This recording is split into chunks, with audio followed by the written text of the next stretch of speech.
بسم اللہ الرحمن الرحیم۔ دوستو، محرم کا مہینہ ہمیں کیا پیغام دیتا ہے؟ محرم قربانی اور کربلا کا پیغام، ایک آنکھ کھول دینے والی داستان میں آپ کے سامنے بیان کر رہا ہوں۔ بس آپ سے یہی امید ہے کہ آپ بڑے غور سے سنیے۔ دوستو، محرم کا چاند نظر آ چکا ہے، لیکن یہ چاند خوشی کا چاند نہیں ہے، بلکہ غم، صبر اور قربانی کا پیغام لے کر آیا ہے۔ یہ اسلامی سال کا پہلا مہینہ ہے، مگر مسلمانوں کے دلوں پر سب سے بھاری کیوں ہے؟ مسلمانوں کے دلوں پر سب سے بھاری کیوں ہے؟ کربلا، حق اور باطل کا ٹکراؤ۔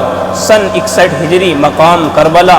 یزید ایک فاسق اور ظالم حکمران چاہتا تھا کہ امام حسین میری بیعت کر لیں، امام حسین میری بیعت کر لیں، مگر حسین نے کہا میرے جیسا اس جیسے کی بیعت نہیں کر سکتا۔ امام حسین نے کہا کہ مجھ جیسا تیری بیعت نہیں کر سکتا، کیونکہ بیعت کا مطلب تھا کہ باطل کو حق مان لینا، اور حسین نواز رسول صلی اللہ علیہ وسلم حق کا نشان تھے، حق کی نشانی تھے، وہ جن کے بارے میں نبی کریم صلی اللہ علیہ وسلم نے ارشاد فرمایا، حسین منی وانا من الحسین، حسین مجھ سے ہیں اور میں حسین سے ہوں۔ جس کے بارے میں اللہ کے نبی نے یہ بات کہی ہو، بھلا وہ باطل کی بیعت کیسے کر سکتا ہے؟ دوستو، امام حسین کون تھے؟ چلیے میں آپ کو یہ بھی بتلاتا ہوں۔ امام حسن کون تھے؟ میں آپ کو یہ بھی بتلاتا ہوں کہ امام حسن بڑے بھائی، جنت کے جوانوں کے سردار، جنہوں نے امت کے اتحاد کے لیے خلافت چھوڑ دی، لیکن حسین نے قربانی دی تاکہ اسلام سر بلند رہے۔ کربلا کا خلاصہ کیا ہے؟ کیا کربلا کے بارے میں ہم لوگ پڑھتے ہیں کہ آخر کربلا کیا ہے؟ چلیے میں آپ کو اس میں کربلا کی بھی داستان بتلاتا ہوں۔ حسین اپنے 72 ساتھیوں کے ساتھ کربلا پہنچے۔ یزید کی فوج نے پانی بند کر دیا۔ چھوٹے بچے جیسے علی اصغر پیاس سے تڑپ رہے تھے، ایک ایک کر کے جوان شہید ہو رہے تھے۔ عباس علمدار بازو کٹوا کر لوٹے، لیکن پانی نہ پیا۔ آخر میں حسین بھی تنہا ہو گئے اور ظالموں نے نواز رسول کا سر تن سے جدا کر دیا۔ یہ کربلا کے میدان میں ہوا، مگر یاد رکھو یزید تخت پر تو بیٹھ گیا، لیکن حسین تاریخ کے سینے پر بیٹھ گیا۔ امام حسین رضی اللہ تعالیٰ عنہ تاریخ کے سینے پر بیٹھ گئے، اور جیت امام حسین رضی اللہ تعالیٰ عنہ کی ہوئی کہ آپ نے دنیا کو پیغام دیا کہ کبھی بھی ظالم کی بیعت نہیں کرنی ہے۔ نبی کریم صلی اللہ علیہ وسلم کی محرم کے بارے میں کیا ہدایات، ہمیں اس مہینے کے اندر کیا کرنا چاہیے؟ چلیے ابھی میں آپ کو بتلاتا ہوں۔ حضرت ابن عباس رضی اللہ تعالیٰ عنہ فرماتے ہیں کہ رسول اللہ صلی اللہ علیہ وسلم نے فرمایا، محرم کا روزہ عاشورے کے دن رکھا کرو، یہ گزشتہ سال کے گناہوں کا کفارہ بن جاتا ہے۔ یعنی اس مہینے کے اندر جو 10 تاریخ ہوتی ہے، اس کا روزہ پچھلے سال کے گناہوں کا کفارہ بن جاتا ہے، یعنی 10 محرم الحرام کا روزہ۔ یہ صحیح مسلم کی روایت ہے۔ 9 اور 10، یا تو 9 اور 10 کا رکھیے یا 10 اور 11 کا رکھیے، یعنی 2 روزے رکھنا افضل ہے۔ محرم میں ہمیں کیا کرنا چاہیے؟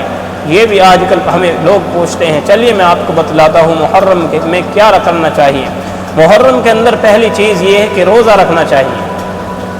دوسری چیز یہ ہے صبر اور برداشت اپنے اندر اپنانا چاہیے، صبر لانا چاہیے، اخلاص لانا چاہیے، برداشت کا مادہ پیدا کرنا چاہیے۔ کربلا سے ہمیں سبق حاصل کرنا چاہیے۔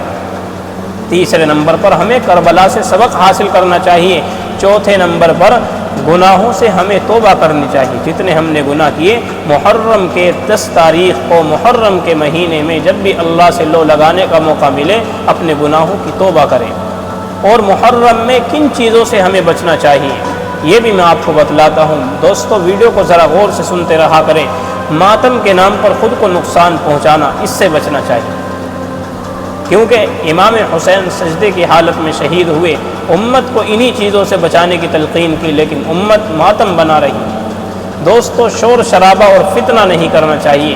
نمبر 3، خرافات اور بدعات سے بچنا چاہیے۔ نمبر 4، تعصب، گالی گلوچ اور فرقہ وارانیت سے بچنا چاہیے، فرقہ بندی سے بچنا چاہیے، تعصب سے بچنا چاہیے، گالی دینے سے بچنا چاہیے، شور مچانے سے بچنا چاہیے۔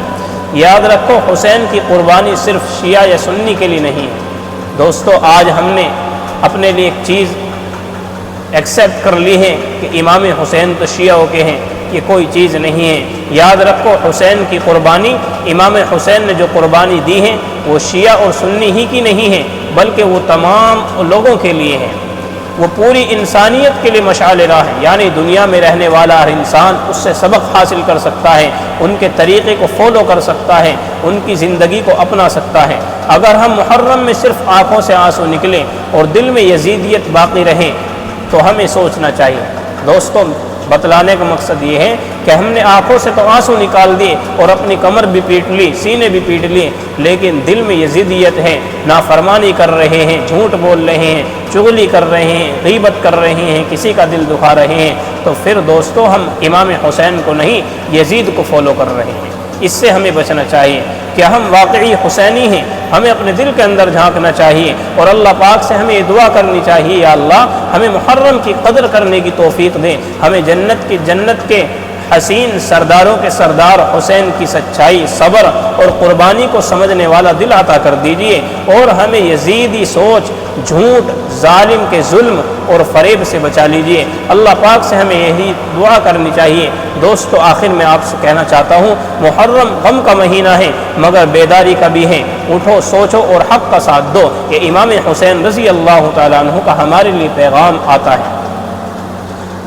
دوستو آپ کو یہ ہماری ویڈیو کیسی لگی؟ آپ سے گزارش ہے کہ ویڈیو کو صدقہ جاریہ سمجھ کر آگے شیئر کریں، تاکہ جو ہمارے نوجوان بچے اس مہینے کے اندر بہل جاتے ہیں، پھسل جاتے ہیں، ادھر ادھر چلے جاتے ہیں، وہ بھی اس مہینے کے اندر اس ویڈیو کو دیکھ کر سمجھ حاصل کرے کہ آخر ہمیں محرم کے مہینے میں کیا کرنا چاہیے، کربلا کی کیسی داستان تھی، کس طریقے سے آپ اہل بیت کو شہید کیا گیا، کس طریقے سے امام حسین نے سچائی کا ساتھ دیا اور ظالم کے خلاف بیعت، ظالم کے حق میں آواز اٹھانے سے منع کر دیا، یعنی ظالم جو اپنی بیعت کروانا چاہتا تھا آپ نے اس کی بیعت کرنے سے انکار کر دیا۔ یہ امام حسین کی زندگی ہمارے ضمیر کو جگاتی ہے۔ آج ہمارے مسلم بھائیوں پر اگر کہیں ظلم ہوئے تو یہ امام حسین کی تاریخ ہمیں یہ یاد دلاتی ہے، یہ لوگوں اپنے ضمیر کو مت چھوڑو، اپنے ضمیر کو مت بیچو، اٹھ کھڑے ہو اور اپنے مسلم بھائیوں کا ساتھ دو اور ظالم حکومت کے خلاف آواز اٹھاؤ۔ اگر کوئی ہماری شریعت کے خلاف کچھ بولتا ہے تو اس کے خلاف بھی بولو، اس کے خلاف رپورٹ درج کرو، قانونی طریقے سے اس کے خلاف لڑو۔ دوستو امام حسین کی زندگی ہمیں پیغام دیتی ہے۔ امام حسین کی زندگی صرف ہمارے لیے نہیں ہے بلکہ دنیا کے اندر جتنے بھی انسان ہیں ہر انسان کو انہیں فالو کرنا چاہیے، ان کی جو کوالٹی ہے اسے اپنانا چاہیے۔ دوستو جب ہم اسے اپنائیں گے تو معاشرہ اچھا ہوگا۔ دوستو آپ سے گزارش ہے کہ ویڈیو کو شیئر کریں اور ہمارے چینل کو سبسکرائب کریں۔